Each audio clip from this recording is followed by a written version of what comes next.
નમસ્કાર, સુપર સિક્સમાં આપનું સ્વાગત છે. હું છું હાર્દિક મોદી. વાત કરીશું નવરાત્રિની મોજ માણવા યુવાનો તૈયાર છે, પરંતુ વરસાદ તેમને ચિંતામાં મૂકી રહ્યા છે. સાથે જ વાત કરીશું સુરતના કેટલાક વિસ્તારોમાં કેમિકલ માફિયા બેફામ બન્યા છે તેની, અને ટીવી9ના અસરકારક અહેવાલના જે પ્રમાણે પડઘા પડ્યા છે તેની પણ વાત કરીશું. તો બતાવીશું બેકાબુ કારથી લઈ ગ્રેટર નોઈડામાં ફૂડ ઓર્ડરના કાંડની, પરંતુ તે સૌથી પહેલા આજને વાત કરીએ આજના સૌથી અગત્યના 6 મુદ્દાઓની.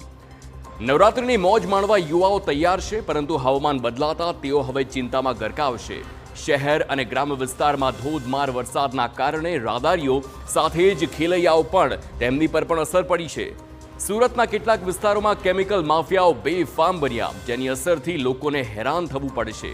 ડ્રેનેજ લાઇનોમાં બહાર આવતું ઝેરી અને રંગીન પાણી સુરક્ષા અને આરોગ્ય માટે જોખમ ઊભું કરી રહ્યું છે.